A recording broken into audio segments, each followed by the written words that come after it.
Good afternoon, ladies and gentlemen. I'm Sadu from the Art Center.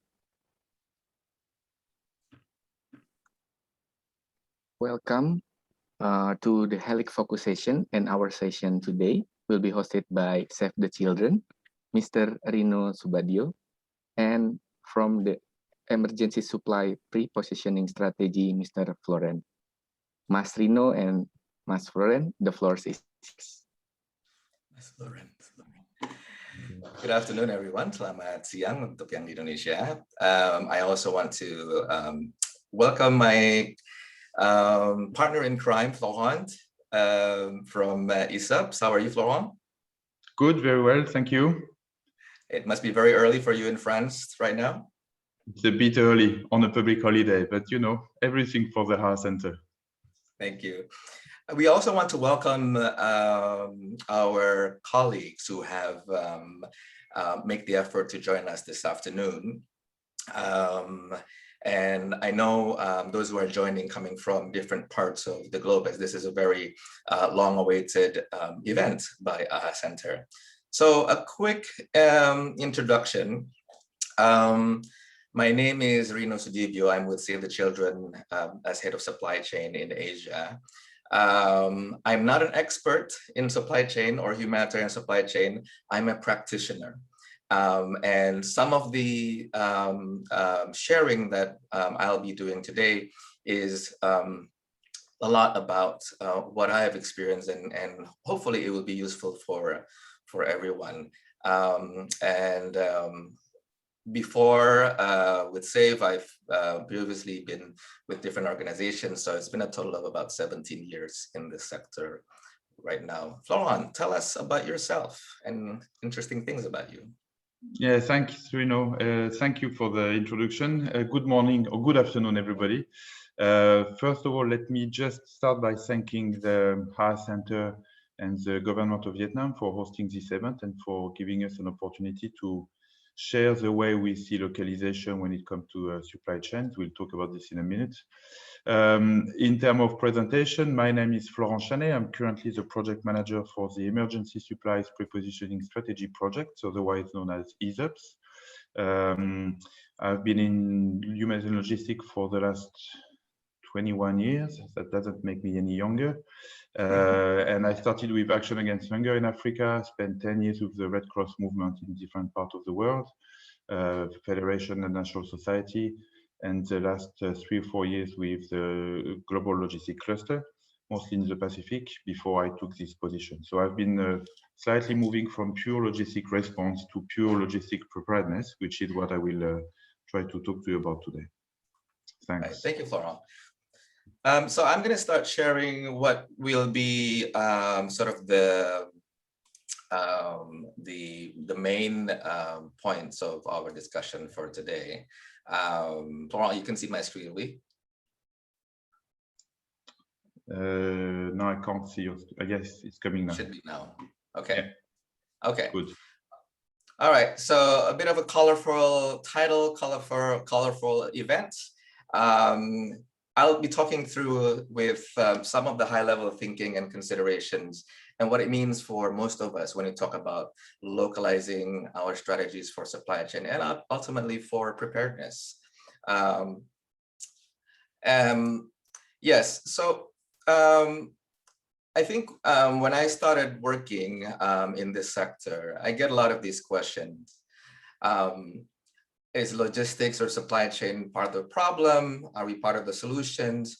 Or any kind of other questions around, are we the problem with the solution, or are we just problems and no solutions? And I think a lot of this comes from the lack of understanding of what supply chain does or logistics does. And over time, we need to be able to build a case and add value and offer the value of what we do in terms of humanitarian response and as well as preparedness itself.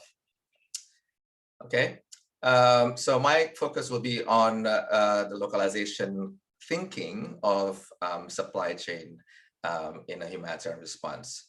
So let me just test some energy level here. And I really want you to just type a few things about what do you think is expected from supply chain function in a humanitarian response, right? So think of all the things that are relevant or is involved in a humanitarian response, and what do you think is the expectation of supply chain? Please use the chat box. Just, there's no right or wrong answer. We really, this is actually it's a community of practice. I know some of you have been involved in many different ways of a response or a preparedness, maybe not directly in the field, but from your desk, from the work stream that you do. So let's take some time, maybe not more than 2 minutes, and we'll see what you're able to provide the others with what your thinking is. Okay. So while we wait, Florent, in your experience, Florent, what do you think has been sort of the transformation, or what the changes have been in your experience when it comes to expectations of supply chain or logistics in humanitarian response? Well, I believe that, from experience, from what I saw in the last 15 years at least, the first 5 years I was learning myself mostly. But I would say that for me, what the big change has been, it's been around the level of coordination that has improved. And somehow, we've seen more and more coordination, and the cluster system has been a giant step up for that, I believe. But I also believe we see more and more countries that have definitely developed their capacity more and more. I think the international assistance is getting lower, which is a good sign. It means that the big countries are getting stronger by themselves. And I think that's directly the direction we're looking at when we look about, what we'll talk about localization. So reinforcing and supporting national and local structure, I think is paying off. And I believe we see a decline in the need for the international assistance, although I believe there's always going to be large disaster overwhelming any kind of government. So I don't think it's over, but I think we've seen that change happening in the last few years or decades. Yeah, it's interesting that even in the short time, I also observed the same. And I think we didn't get any response yet, but I think everyone can sort of agree that this is where the sort of pathway as well coming down the years. And so let me just give those on this session some view of why in Save the Children our work in localization have started since the last 3 years actually. And just sharing a bit of what we see as the internal and external drivers for change. In terms of how we want to provide the assistance to children, right? So we need to continue to be innovative and find breakthrough approach, because the children's needs increase, but yet in a different direction, we see funding going through a different path. We also, something here to point out is about empowered, and how we want to engage more with local actors and community-based organizations, because, like what Florent was saying, that the capability is increasing, and then also there is a greater need for us to be more accountable to the beneficiaries. Talking about DEI, diversity, equality, and inclusion, we want to be more explicit on decolonization of aid and how we can better implement all of that into the humanitarian sectors. And then the last point is on the global pandemic. We cannot foresee when the pandemic will last. We thought things are slowing down, but as everyone can see, the situation of cases rising continues to be in different parts of the world, in Asia, being in India recently, and Nepal. So the big thinking, and to put it simply, is that we want to be as local as possible, and at the same time as international as necessary. Just a quick definition of what we mean by local national actors, as per the Grand Bargain, is basically local organizations. They're not affiliated with international organizations or NGOs. And they are based in the country, basically, and they don't operate internationally. And it's very independent, and they can operate in a very small scale. So when we talk about supply chain localization, why do we do it? What's the incentives, right? So based on our data in Save the Children, one reason why we need to start being more deliberate in working towards improving localization supply chain is we look at the response, humanitarian response in the region. You look at from 2013, 2015 until this year. So you have a category 1 until 4. Category 1 is this extraordinary big responses, and category 4 is the small responses, 1 or 2 province or district, sub-district affected by a flood, for example. And you look at the trend where from year to year, the number of small responses continue to increase. So that means that it may be too costly for a big international response to be involved. But then again, there is a greater need for the local community affected by these small responses to be able to respond to the small responses. Small, not really small, but then again, it affects a small localized area. So you look at this trend, and you also look at the big trend of the of the high-level impacts. It's also affecting the small communities, right? So when you talk about either a man-made or natural disaster, it's affecting the bigger population, but obviously those bigger population consist of the smaller population.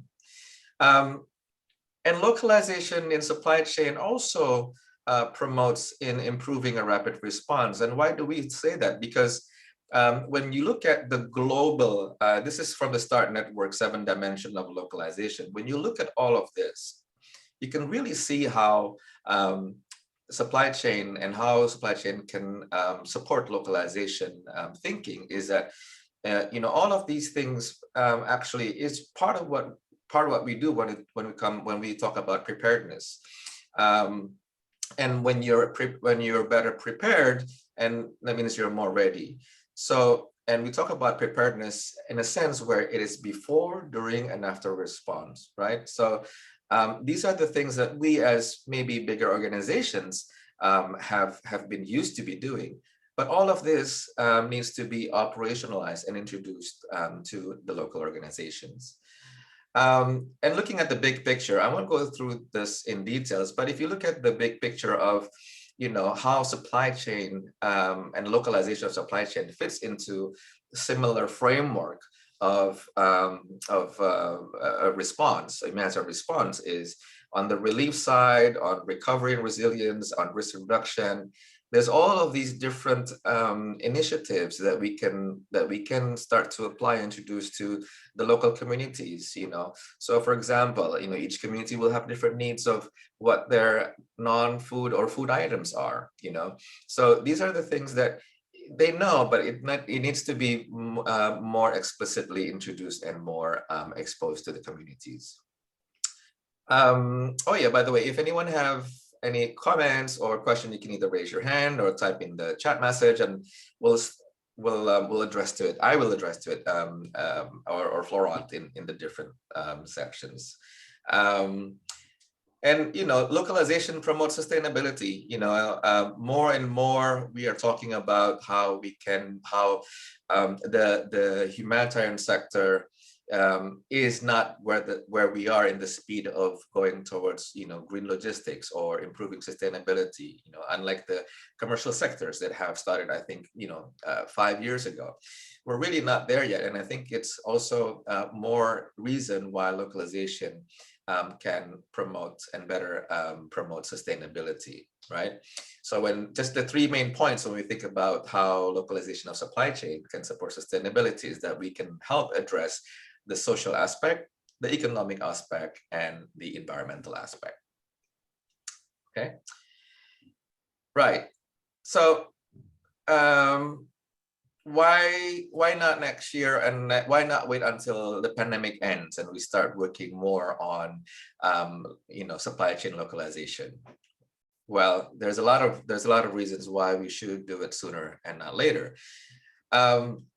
one thing is that all of this, when we talk about localization, supply chain or not, when we talk about localization, it involves what is called transformational change, right? Behavioral change, mind shift change, paradigm change, and all of that doesn't take overnight or over a year to address. You know, it's through a long process of you know, everyone's participation, and with that, it's called transformational change. Now, with transformation or big changes, it will raise a lot of questions in any organizations. So if our donors have, you know, a requirement for accountability or risk management or compliance, and our local partners may not be able to, you know, be close enough to addressing that, what do we do with that, and how do we deal with that? You know, also, you know, it's going to affect jobs for a lot of people working at the, let's say, regional level or the global level, because now the resources is going to the field. And so these are the things around uncomfortable questions, and also how transformational thinking needs to happen. And because all of that takes time, there's no reason for us to do it later, but actually do it sooner. And the shift of power at a scale where it actually makes an impact towards the community. So this is the thing with shifting the power. You really need to be consistent in shifting the power. You can't say that, well, we'll give you this, but maybe not this one. You really need to be giving the full package of authority or capability when you talk about shifting the power. But of course, we need to do it in a way that when we actually shift the power, the local communities or the local organizations is actually able to provide the responsibility of what comes with a power or with a capability. So, like I mentioned, the localization timing is now because we're dealing with the pandemic. There's very limited operational capability in certain countries because the pandemic and the government restrictions of movement and mobility will be in place. Also from a financial and economical means, it's still hitting hard on local communities and communities with low income. And we look at how, despite the pandemic, right, you still continue to see man-made and natural disaster happening. Those category 4, those small scale natural disaster will still happen. You know, they don't take turns, they will happen in parallel. And so more and more, we need to start thinking about how to do parallel responses actually. And last but not least is the donors funding preference. You know, donors would want to, as with any other organization as well, we want to sign up for the grand bargain, but also locally in different countries, we see more and more organizations now doing their own fundraising or individual or inviting for individual giving. So we also look at the last piece I think is important is that when we are able to put more and invest in the local market, it also means that we get a better value for money, or what we call bigger bang for the bucks. All right. So I'm going to stop here, and please, if you have some follow-up questions, pop in the chat, and we'll get into discussion with Florent later on. But Florent, I'll shift this next session with you, Florent, and let us share us what the project you're working on and how it works for localization. Over. Thank you very much, Rino. Thanks for this presentation. It's good to see that you have raised many points on which I will be able to bounce back and use for my own presentation. So thank you for starting that. Let me share my screen as well. Here we go. Should be coming. Can you see my screen yet? Perfect. You see my screen? Yes. Okay, perfect. Okay, so hold on, I just have lost a little. Here we go. So Following up on the presentation from Rino, as I said, there's quite a few points I have noted. I will try to react to as part of my own presentation. I will present you today what ESUPS is. Very briefly, I'll give you a quick bit of background so that you, for people who may not be familiar with the project, you have an idea of what is it I'm talking about. And as part of what is a project is, I will put an emphasis on what have been the driving principle for the strategic direction of the project. And the reason I'll do that is also to come back on some of the question and the points raised by Rino around the shift of power, etc. And I will give you a little idea about what are the tools we've put in place and how we plan to basically hand them over to facilitate the takeover from local and national authorities. I will go quickly on the first part. ESUPS is a project that started around 4 or 5 years ago. The objective of the project is to support the coordination of national prepositioning strategy. And you can see here it's national coordinated. I would even say even more national, collaborative strategy. To put it in a very simple way, everybody involved in human and logistics somehow today preposition stock, because that's one of the best ways to be ready to respond when something happens at any place on the planet. The reality is that we all preposition, but nobody talks to each other. So we are in a situation where there is absolutely no coherence whatsoever in the stock being prepositioned at country level, because everybody works in the silo of their own agency. And that's the way it has been for a long time. The issue is that we are coming to a time where we'll have more and more needs to support. And we've seen that in Rino's presentation. We know climate change is improving. We now are facing new challenges like the pandemic, and it's probably not going to be the last one. So we know the needs will be growing when the capacity and the means are, I wouldn't say decreasing, but at least not increasing. So the gap between what we need and what we have is going to grow bigger. And in ESUPS, we believe that the way forward is to go beyond coordination into the collaborative approach, which is why I've put in there the collective preparedness nature of things. And the ultimate objective of the project is that by coordinating prepositioning strategy, we should be able to save time and cost at the time we deliver the item during a disaster. The project is funded by USAID since the beginning. It's still currently funded by USAID.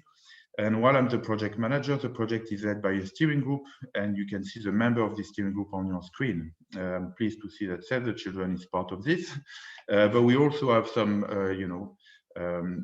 very large players when it comes to prepositioning. I mean, we can't really do a project about prepositioning stock without having the UNHRD with us, and they have a lot of power, and they have a lot of data, and they have a lot of experience. So it's great to have them on board, as well as the Federation Red Cross, which is another organization at regional level doing prepositioning stock, etc.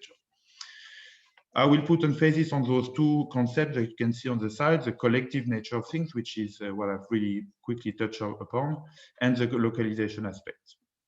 I also want to say that ESUPS is not an NGO in itself, it's an initiative, it's a project. So we are not really field implementers, but where we can have an impact is to provide support to the decision maker at national level and local level. So our approach to localization is really to define tools and make them available for the people who are going to make the decision. So very briefly, this is how the project worked. We have a whole set of data we need to collect, logistic data, mostly focusing on stock. I will come back to that in a second. We take those data, we put them into a mathematical model that have been developed by our colleagues from Penn State University together with the MIT, and I will show you that as well. And out of this, we get two things out of this. It's an assessment of your stock, and when I say your stock, I mean your national stock at a collective approach. I want to emphasize again on the fact that it's a decision we've made not to provide per agency recommendation, because that's exactly the model we're trying to step out of. And on the back of this assessment, we provide a set of recommendations as to how you could collectively improve your prepositioning into a country, better item, better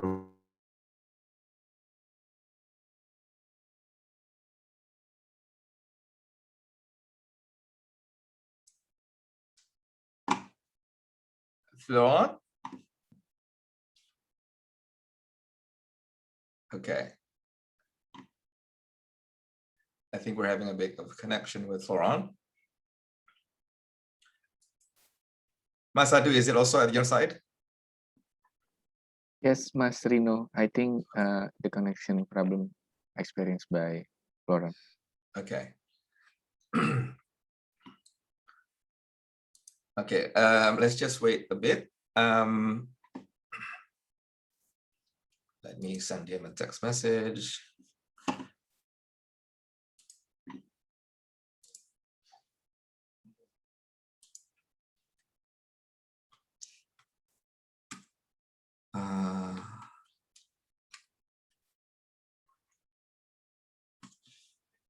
Okay. All right. So I think while we wait for Florent, let me just fast forward to some of the comments I made earlier about supply chain localization. I don't really, I think I would like to wait for Florent to reconnect for him to continue the project on ESUPS. I think that's okay, Mas Adu, yeah? And I think we'll just continue with some of the discussions part. I'm interested to make a point about how those who are on this session see localization from, let's start with the appetite itself from the local communities, from the local organizations.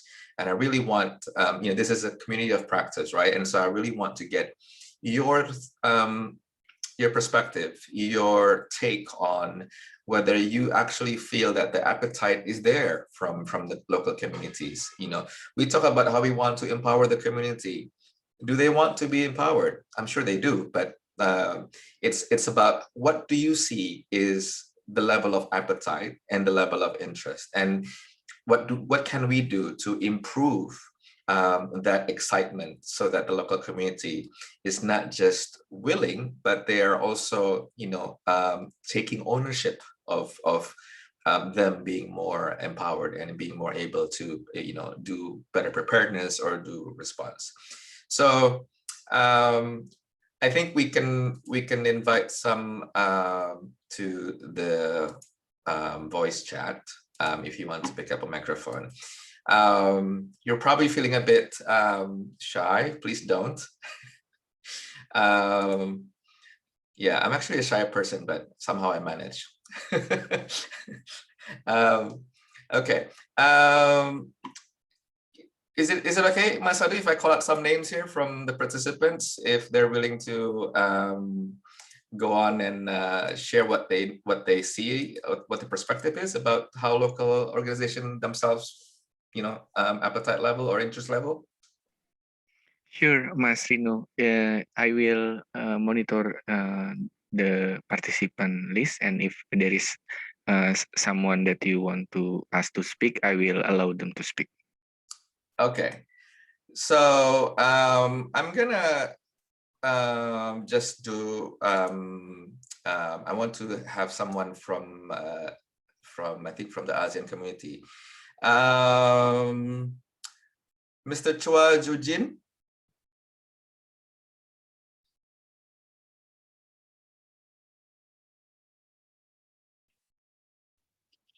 Hey, hello. Hi, Mr. Chua Jujin. Hi. Hi. Can you hear me? Yes, I can hear you. Hi, Rino. Good to see you again. Good to see you. So can you let us know first where you are and the organization you're associated with? Okay. Basically, I'm from Singapore. Residing in Changi, RHCC, where we deals with regional monitoring of HADR events. Yeah. Okay.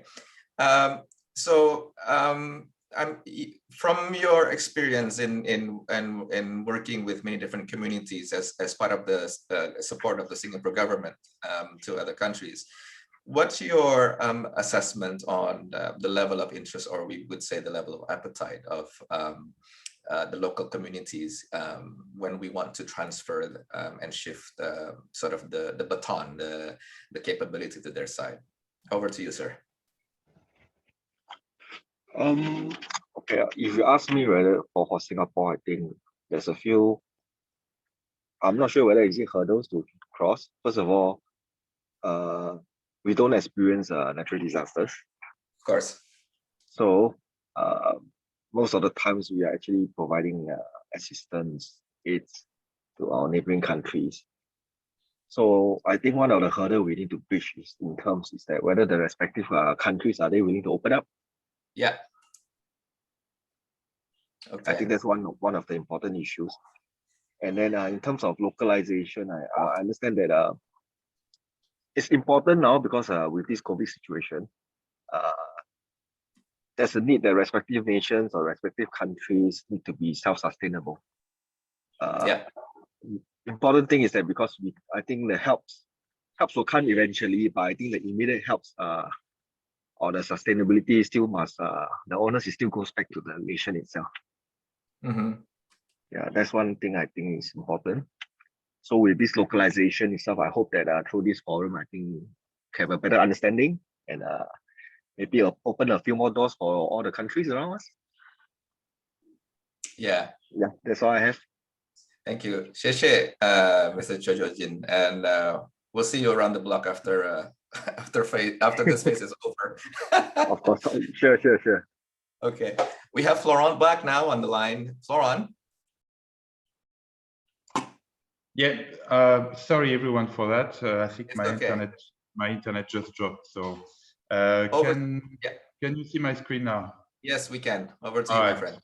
Again, apologies everyone. So let me pick up where I stopped. So very briefly, that is the process the project follow. We collect a whole bunch of logistic information, mostly the stock data, and I will come back to that in a second. We drop that into a mathematical model that I will show you as well.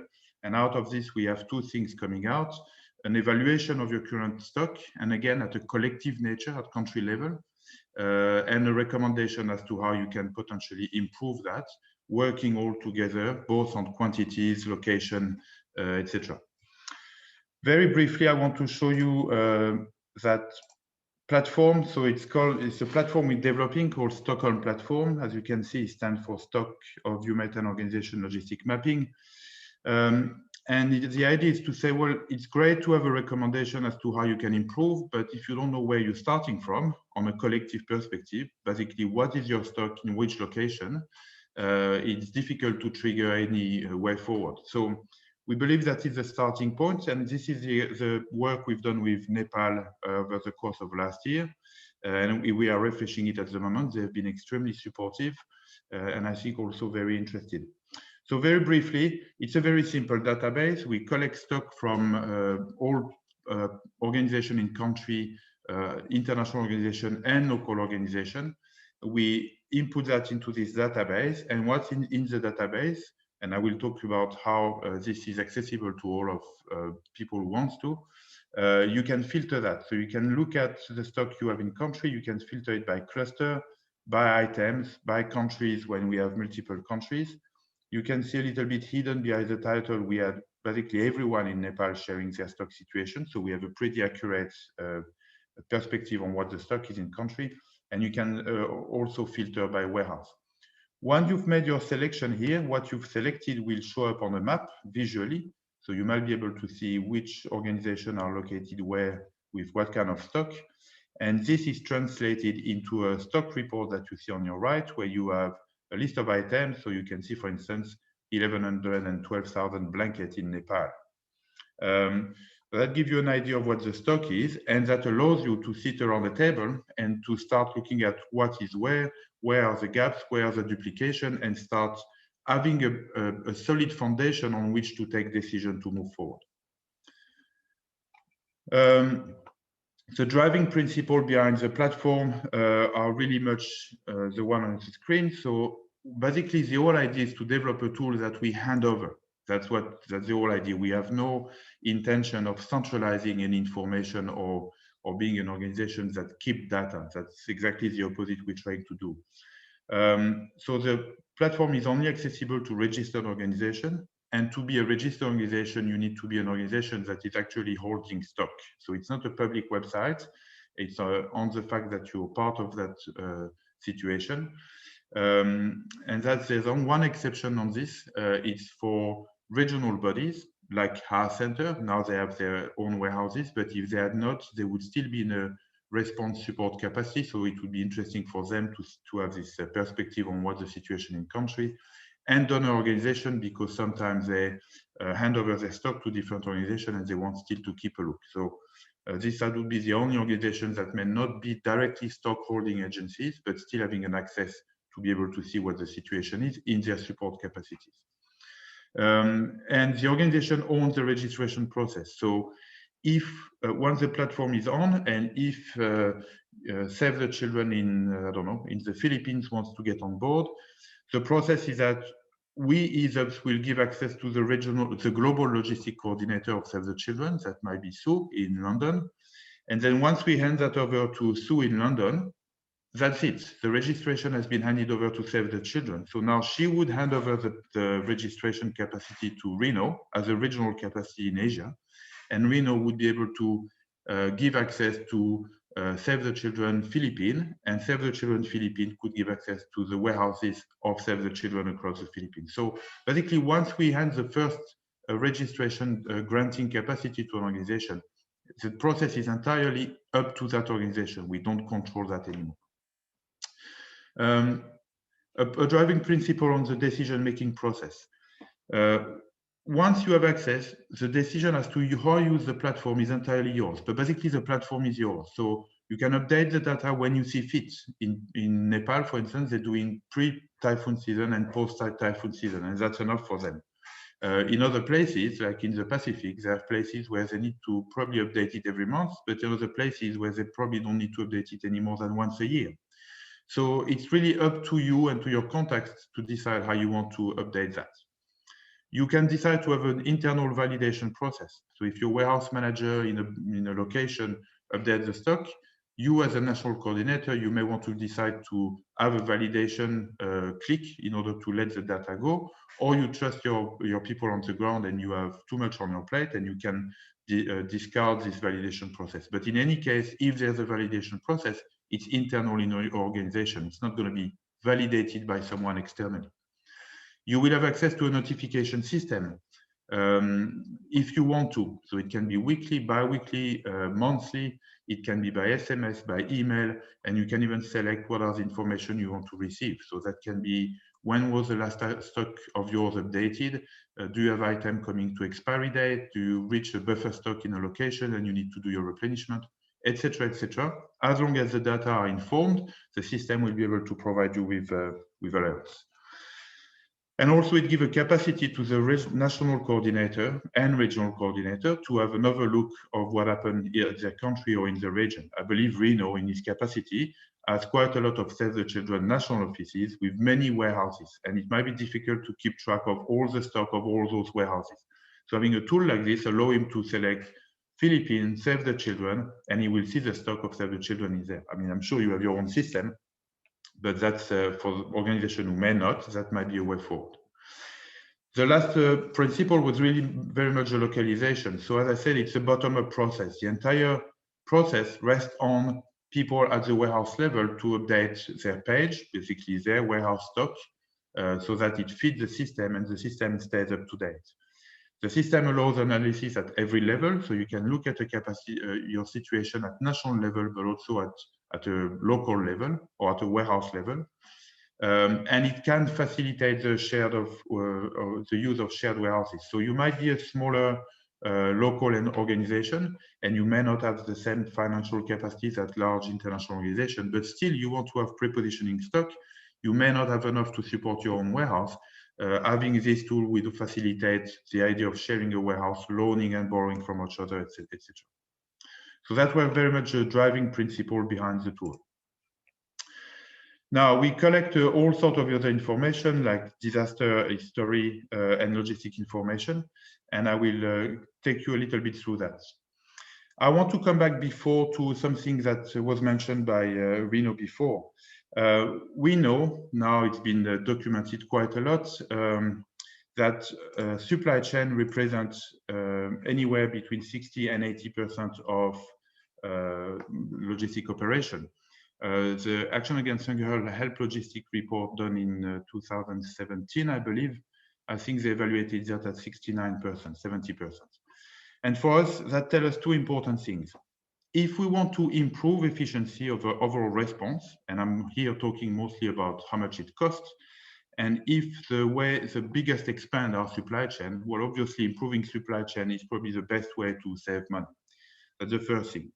The second thing is to come back also on another thing that Rino mentioned around switching the power. And for us, it's very much about this question of control. Improving supply chain. Supply chain is basically a set of data. You have data about timing, about money, about processes, about customs. It's all about data. If you control the data, you control your supply chain. If you control your supply chain, you control your response operation. The reality of what happened so far, and although as discussed initially, it started to get a bit better, but generally when you have a large disaster and a country is overwhelmed, the international community come over and they have much bigger capacities. They have personnel, they have IT systems, they have financial support that allow them to have all the tools they need to collect the data, analyze the data, meaning that they generally have quite a lot of information that the national authorities may not have, so they have to share that. But as long as the international community controls those data, they control the supply chain. And the idea for us is to start giving a capacity to the national authority to switch that power back. So you're all familiar with the push-pull approach. The push approach is a country is overwhelmed by a disaster. It happened to anybody, like even the US or Japan. And so by the time the country has time to assess the situation and have an idea of what they need, the international support, from the moment there's a request for assistance, they start pushing what they think is required based on experience and on the usual suspect blanket tarpaulins, etc. And that's the reason why they're pushing is because they don't have a clear request of what is needed yet, which is the pull approach. We hope that with our system, we can turn that over. If the country already has a better view of what they have in stock and therefore what they are missing, they are in a much better capacity to be in this pull capacity to say, look, don't send us any more blankets. We have largely enough. This is what we need. And we know that tends to happen generally after the first assessment has taken place, etc. But it can take quite a few days or a few weeks. And we're not planning to change that for good, but we hope to fasten the process when the local and decision-making authorities are back in the driver's seat faster to make those decisions to request what they need. Also coming back to something that was mentioned by Rino before, this question of the smaller disaster.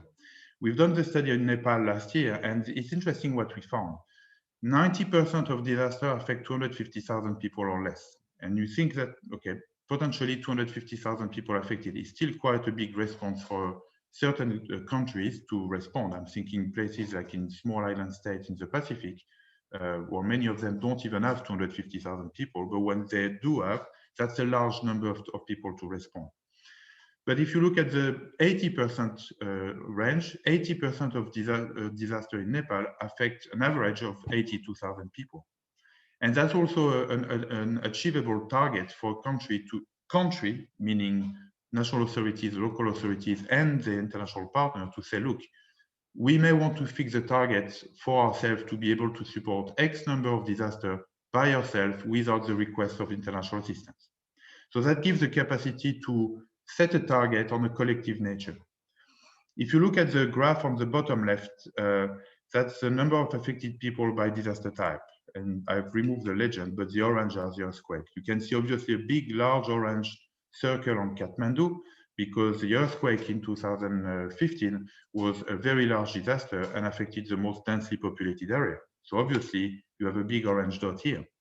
But when you look at the number of disasters by type, you can see the picture is quite different. It's quite evenly spread across the country, and everywhere around half of the disaster impacting the countries are floods. Of course, we're not going to teach anything to the Nepal authorities. They know that they've been dealing with that for years.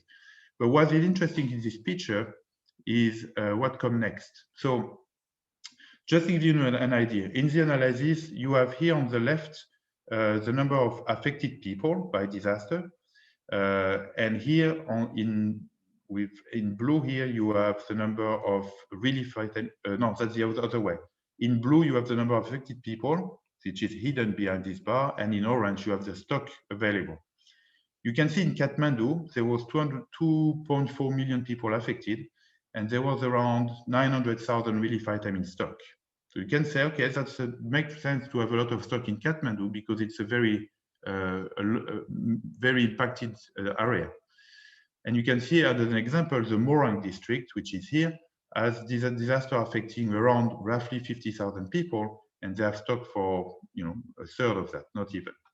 What's also interesting is that if you look at all the stock across the country that we've been able to map, and you put them together, you barely get close to half of the stock prepositioned in Kathmandu. Now, what's interesting, so that's the analysis, including the 2015 earthquake. And you see where Morang district is and what Kathmandu is. Now, if you make the same analysis and you remove the earthquake for the sake of looking at the smaller disaster, the other disaster, Kathmandu is actually the 30th location in the country the most affected. And still, that's where all the stock is.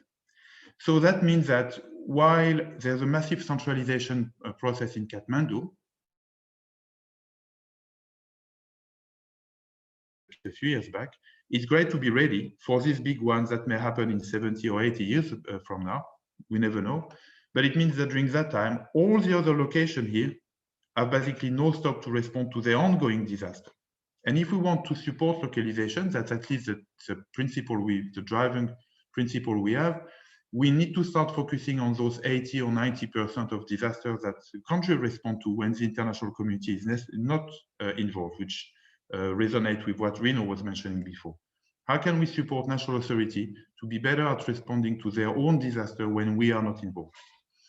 So that's an interesting process because you can see that if the large quantity of stock in Kathmandu was redistributed across the country, everywhere they would have a much better response capacity. And I would even argue the fact that this one might be a bit of a controversy, but it's how things move forward.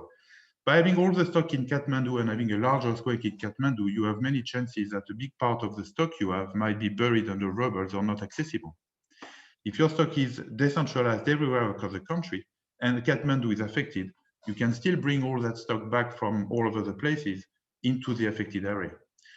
I know it's not an answer, but it has the value of putting those questions onto the table and for partners to look collectively at what is the situation of their preposition stock, to take decision to maybe decentralize or to look at maybe strengthening a few other key points into the country. The last thing I want to show you are what we get out of this. So we've done this analysis, we've collected the stock information, we collected a lot of logistic information around time and cost, driving distance, etc., because we need to compute that.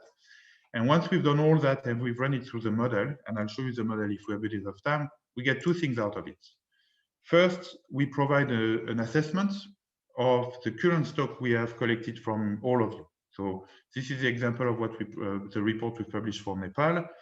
The overall capacity is to support disaster affecting 72%, around 70,000 people. That's the capacity of all in-country partners in Nepal without the need for internal assistance. Now, by sitting around the table, they may want to say, oh, we may want to target ourselves to reach 80%, which are disaster affected, roughly around 82,000 people. If they want to reach 85 as a target, they currently have 6 items out of 20 in enough quantities, give you another stock, an idea of your stock that are overstock and the ones that are understock, so that you may have a capacity to discuss how you may rebalance that.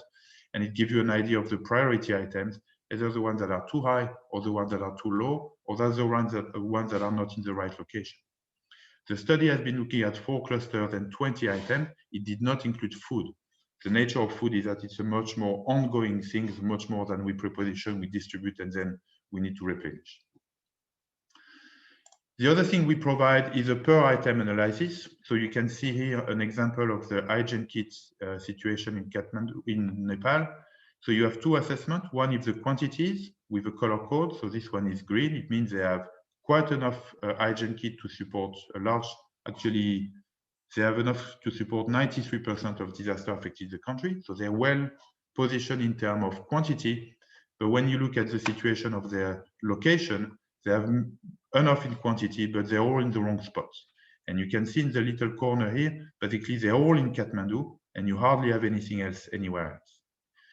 So you can see here an overview of your stock that are overstock by a lot. Kathmandu should say, the model says they should have around 1,600 and they have 44,000. So that gives a lot of room to redispatch that to other places.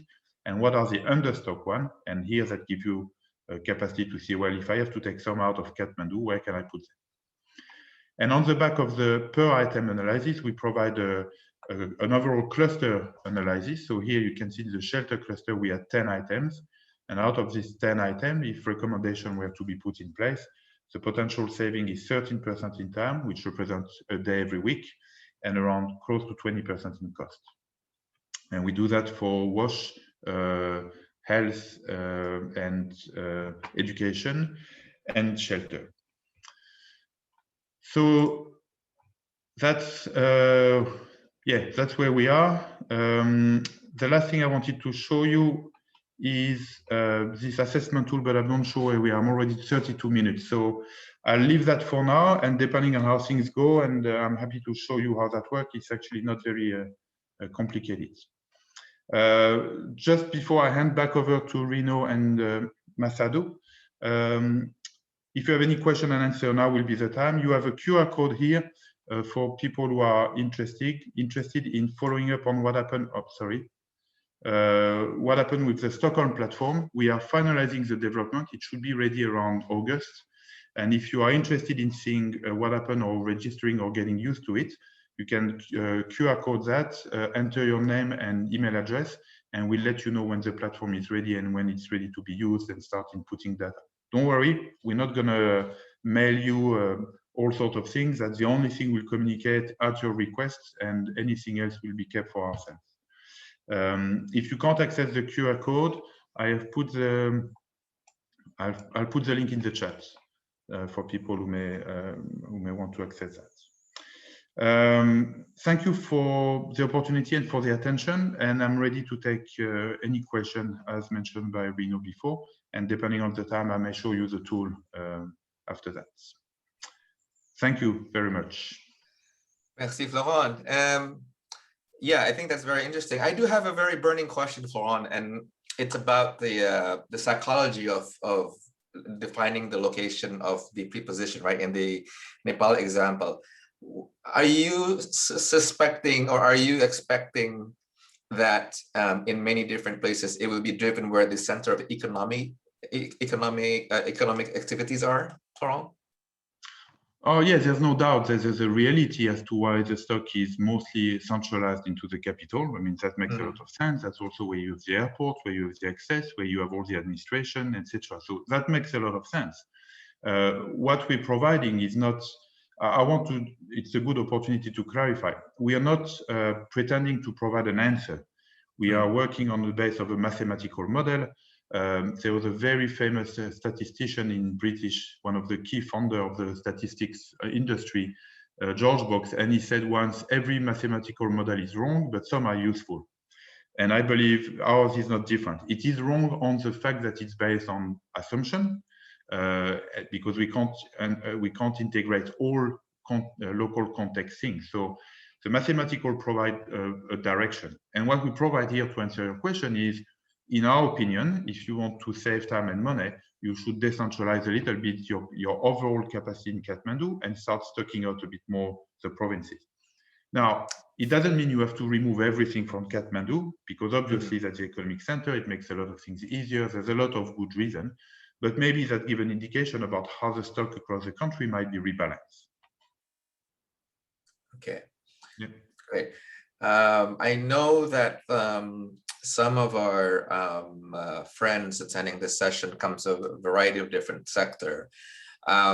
What sort of opportunities that can be a benefit for those that are not in the humanitarian or the nonprofit sector from ESUPS? Well, one of the things we are looking at for the future, but we had decided for the moment not to include, is private sector capacities, because obviously there's a lot of interaction, and specifically in the question of localization. The issue for us is that for the moment, the system needs to be solidified and strengthened. And also, the idea is that this stock of information, this overall stock capacity, is an information that doesn't exist today. You can find the information if you go to each individual agency, but it's impossible for government today to have an overview of the stock they have in country and layer this out with other interesting information, like you know that there's a cyclone coming, you have the track of the cyclone, you may want to see what are your stock capacity in this region. You can't do that. So the idea was really to focus on the human stock. And the idea of a platform like Stockholm is that we're looking, and we're already working with the global logistic cluster to connect this platform with their LOG-IE platform, which is a preparedness platform looking at over 200 different data sets of data, so that you can layer this up. The idea of, we thought about including the private sector capacity, and that may come later, but our fear to start with was that the actual information we want, which is the human sector capacity, would then be drawn into a much larger capacity. I mean, if we look at the private sector capacity in Asia, just mapping this out, I wouldn't even know where to start. And then it means that whatever we have for the human capacity would just disappear into this this capacity. So it's something we're looking at, maybe to differentiate the things, but that will come at a later stage. It's not on the pipe right now. Okay, thanks, Florent. All right, so yeah, over to everyone else in the call. You know, we just a bit of a flashback. So, you know, the ESUPS as a platform is coming, and you already have a glimpse of what that can do and what that offers to different organizations. And on my part earlier, we were talking about how, you know, supply chain localization can improve preparedness. And then there's a question about shifting the power and how we look at the grand bargain and, looking at the grand bargain, how we support more of capability at local level. And also there's a lot of ways to fit in the thinking of supply chain localization to be part of a humanitarian cycle, whether it's relief, recovery, resilience, and risk reduction. Over to everyone. If you want to open the mic, please raise your hand or type your name, or just, you know, indicate to us that you want to open the mic, or you can, you can also type in your question here. Okay, yeah. All right. Florent, maybe while we wait for the questions coming in, you said you wanted to show the tools. I can, yeah, I can. While people start typing their question, maybe I need to show that it will take a minute. So when you were trying to reconnect earlier, I was popping the question about, you know, do we actually know the level of interest or the level of the appetite level of the local communities when we talk about, you know, doing all these localization efforts and how we want to, you know, empower them, etc. You know, I think that was something that we didn't really get, but I'm keen to go back later with the participants and maybe your perspective as well. But please do, you can continue with that tool you were going to show us. So let me just show you that. It's going to be brief. Can you see the screen? Yes. Okay, so very briefly, for the moment, the tool is, we developed it, and the logic behind it is still based on Excel, because we need to have a first step, but it is being encoded into the Stockholm platform I showed you before. So you will be able to access that directly from the platform and not through this Excel spreadsheet. But at least I'll show you how it works for now. And again, that's a tool we hand over to the government or the decision maker if they want it. There's no charge. It's basically, it's done, it's free. So if you want to use it, it's there. The first part of the tool, it's the assessment capacity. So you can see the first part called National Level Overview Analysis, give you the same idea of what I showed you that we put in the narrative before. So the overall capacity of the country, which is 72%. You can see the stocks that are overstock and understock, and the location, etc. I'm not going to go back to that because we translated that into the narrative I showed you before. What I really wanted to show you is the second part, which is the per item analysis. And what we hand over this is this tool which allows you at country level to test your different scenarios by yourself. So I give you an example. You want to see what is your situation country-wise of tarpaulins. So you will select your cluster here, shelter. You select your item, tarpaulins. You may want to see what your situation is in, let's say, Kathmandu. Here you go. And you want to say, we're going to set ourselves a target of 80%. Can we do it? So you can see here the answer of the system. It tells you have both too much in here and too much in the country.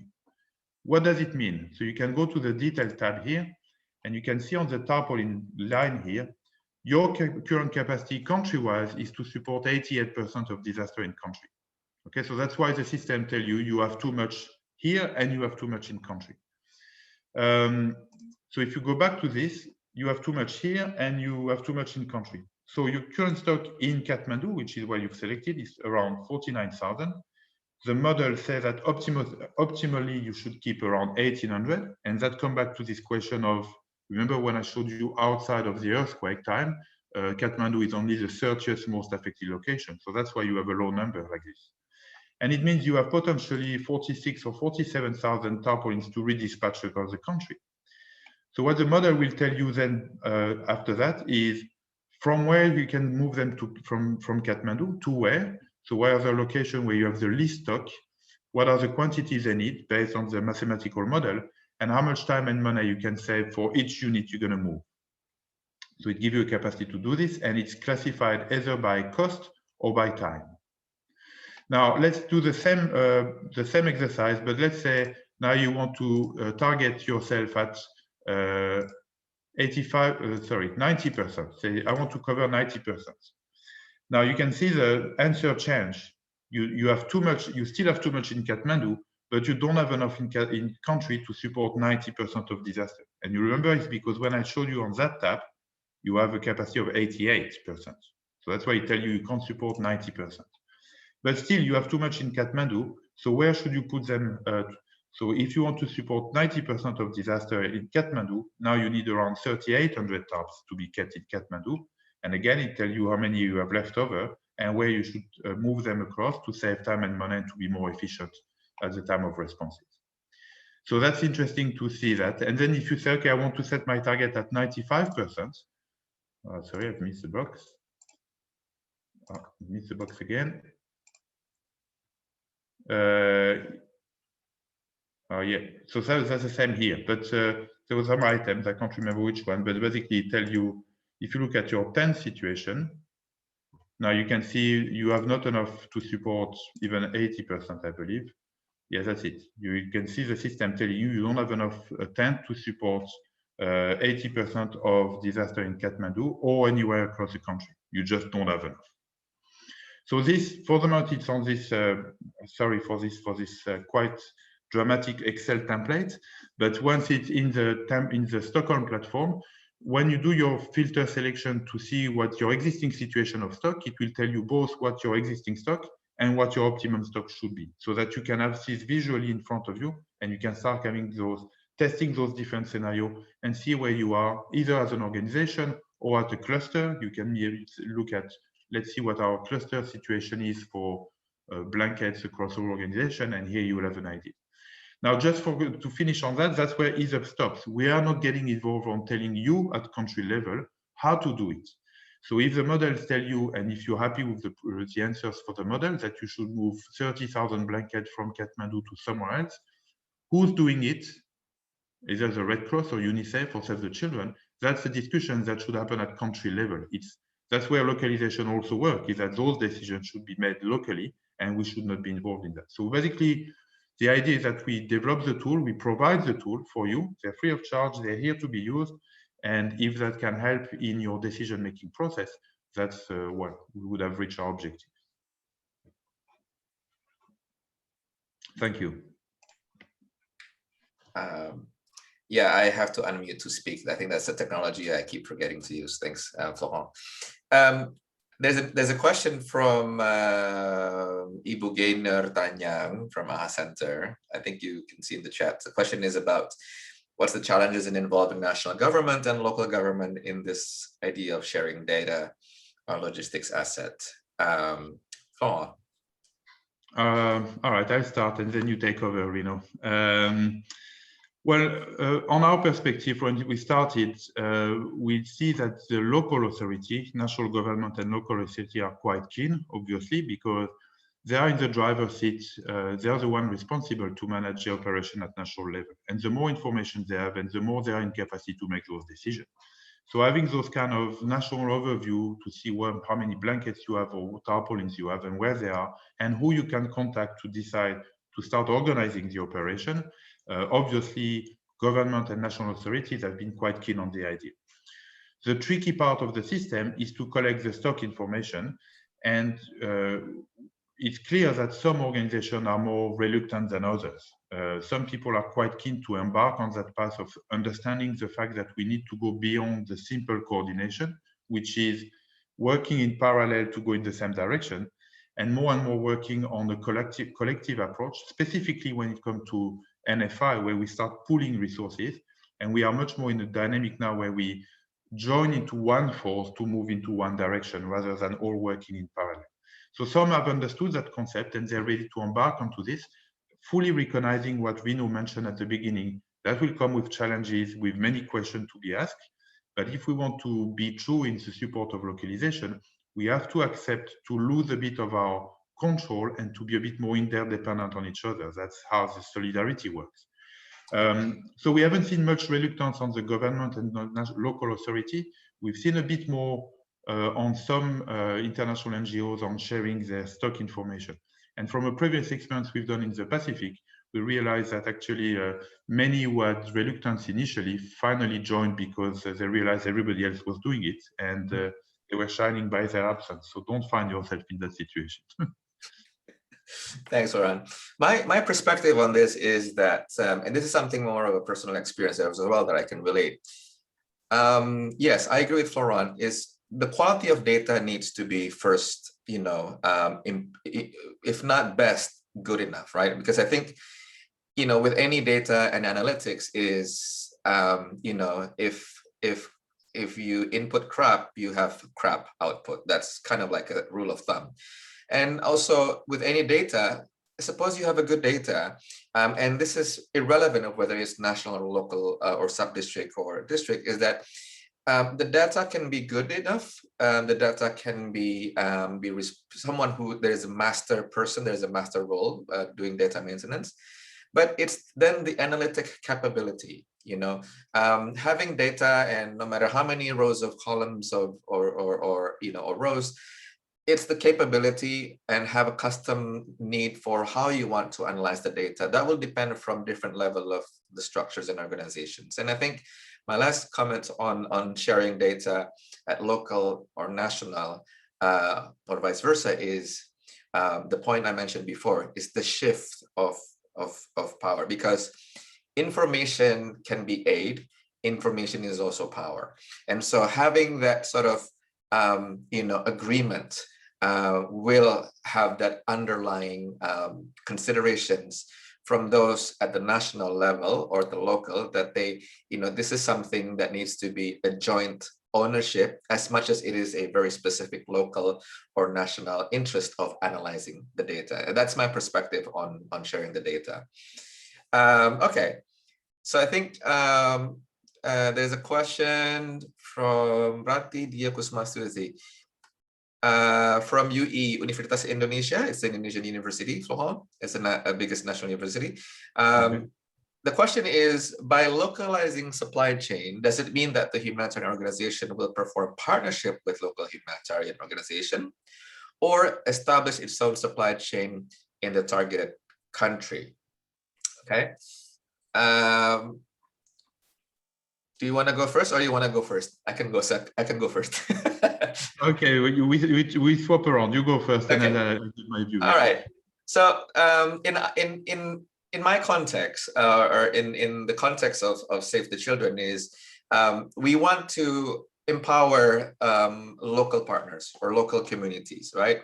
And so in a way, yes, we will do partnership, and over the years, the way we partner will depend on how improve the ability of the local partners, as well as what what issues or tasks or what interest of the local partner themselves that they want to start having ownership on.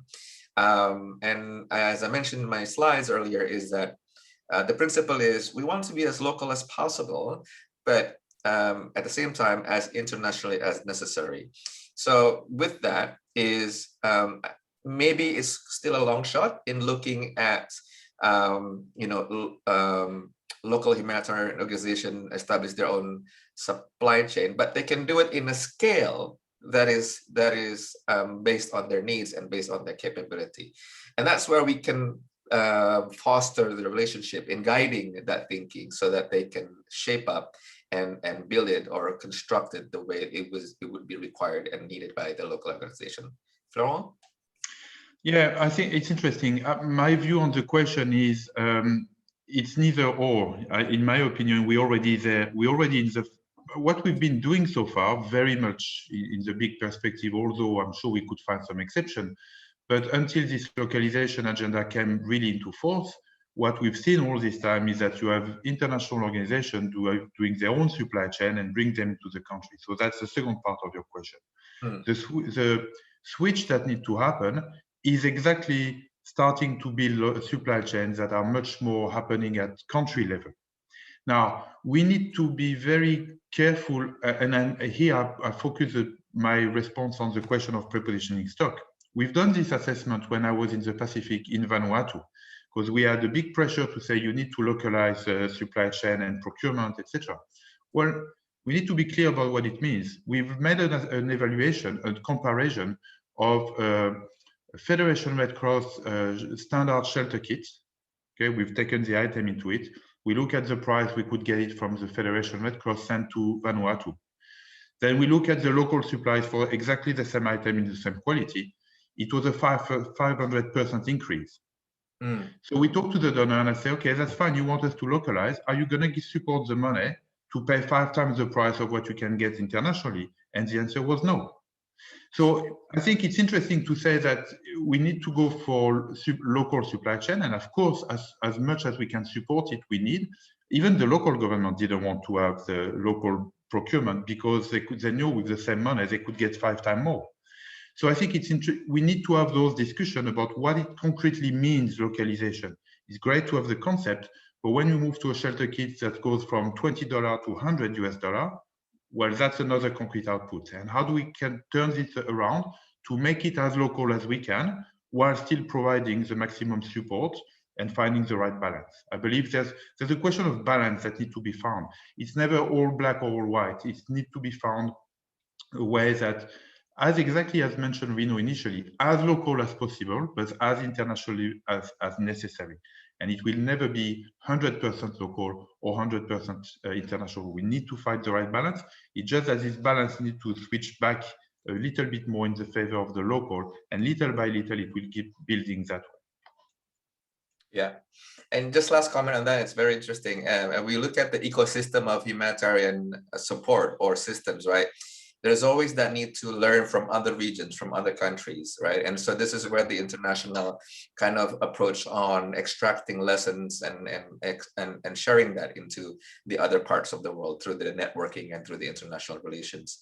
Florent, this next question is very much about ESUPS. So I'm glad that you had some water to, ease your throat. Okay. I'm doing logistics, I'm coming prepared, I was waiting for a big bottle from you. Rina from Hassan was asking about, since ESUPS is working with GLC, Global Logistics Cluster, would it be possible to include info on local suppliers based on the LCA information as part of the ESUPS database? So the answer will be very simple, and it's no.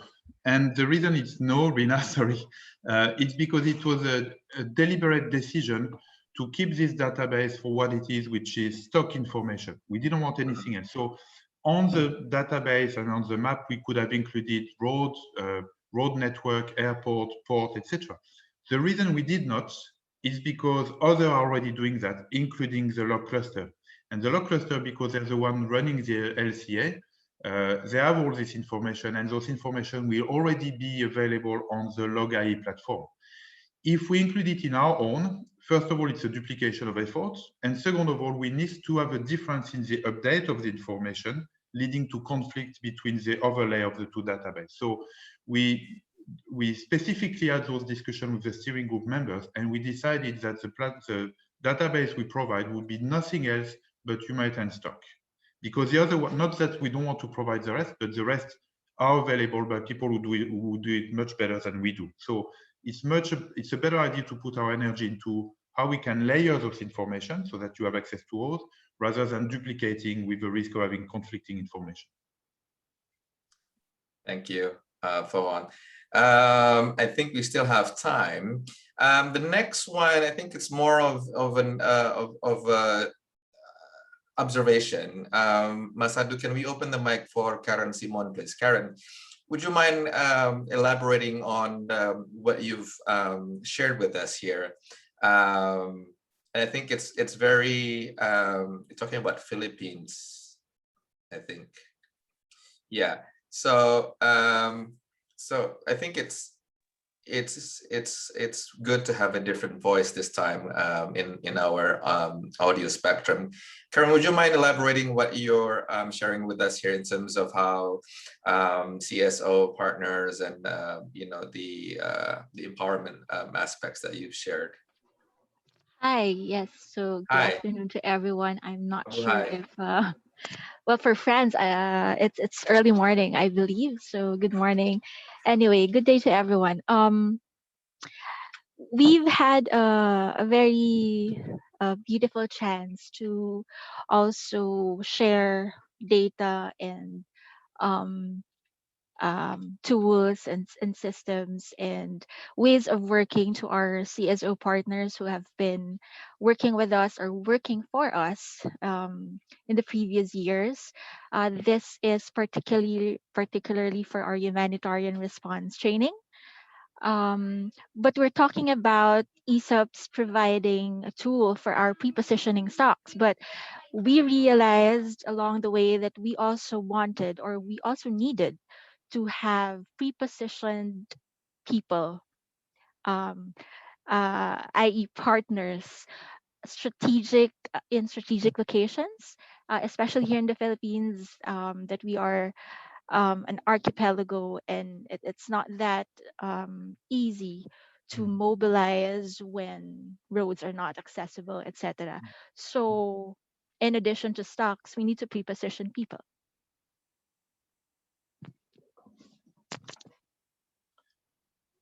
May I, Rino, I'll take on this one just as an additional comment. And I think on an organization perspective, you may have something to share as well. I know, because I work for them for like 10 years, I know some in the Red Cross, in the Federation, they have a system that allows them to map the volunteers they train, what have been trained at, where they're located, etc., etc. So they can have this mapping of volunteers, and that on a database, and that allows them to, again, layer this information on the back of other data. If you have the track of a cyclone, you may be able to see where the cyclone is, what are the potential impact in terms of WASH, and you have another map that tell you where are your WASH volunteers mostly trained, and you may have a chance to see, or maybe I should send some people beforehand, or taking those kind of measures. So I know there has been some kind of systems that have been developed in that regard. I'm sure, and that's why I'm happy to leave the floor to Rino on that. I'm sure other organizations have done some kind of thing similar. But you fully, Karen, you can't be more right. In humanitarian industry, before stock, there's human, and the response will come from people before they come from anything else. So absolutely, if the model we developed for the preposition stock could be applied to map volunteer capacity, we would be happy to look at this in the next phase development of the platform. I think that makes a lot of sense. We try to focus on mapping things that nobody else is mapping so that we don't duplicate. But if it's a gap somewhere, and if the system is relatively easy to map, we would have to define a system, but it's something we could look at. Rino. Unmute. Yes, thanks, Florent.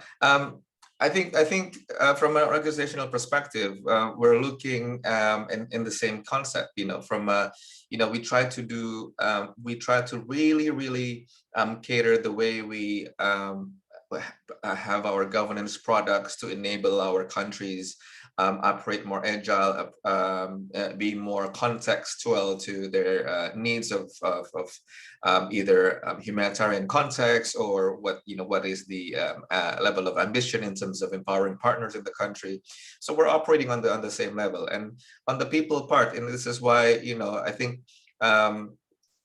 this is on the people part is there's that component of business partnering, right? So you have also the need to, we call it stakeholders, I think, in the last few years, but I think now the shift is towards using the phrase business partnering. I think part of that is your local organizations also needs to understand that they too need to make the effort in making the connections with local government, national governments, just like we are, and so that that partnership becomes a more organic and more holistic, comprising of different interests as well as different contributions from different directions. I think if we don't have any more questions now, Masadu, anything yet for us to address in the questions? We can do a group photo. By the way, Florent, if people are interested more about ESUPS, where can they go? I think we can share the page again with the link.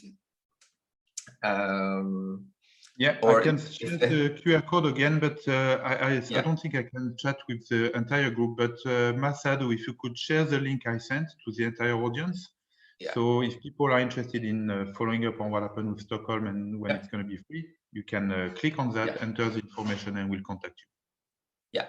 And if anyone would like to engage further, or you have further follow-up questions, or maybe an expression of dissatisfaction with some of the contents I've shared today, you can look for me on LinkedIn, and I'll be happy to engage and chat even more. Masadu, I think with the remaining 5 minutes, we will send it back to you. Florent, it's been an absolute pleasure to be sharing the forum with you. And also I want to thank those who have took the time to join us today. And so all of this is just basically trying to share. And again, I'm not an expert, I'm a practitioner, and hopefully everyone else can benefit from today. Thanks, Florent. Thank you, AHA Center, also for the opportunity. Masadu? Yes, thank you, Mas Rino and Florent. So we will have a group photo now. So yay. I will allow the participant video. You can start a video.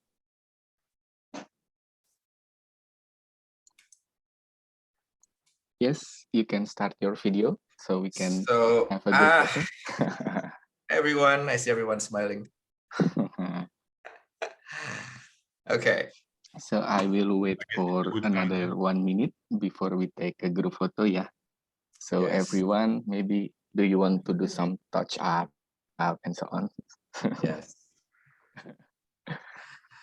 So we will have two pose. The first one is with a big smile, and the second one with one ASEAN, one response, yeah. Okay. Which one first?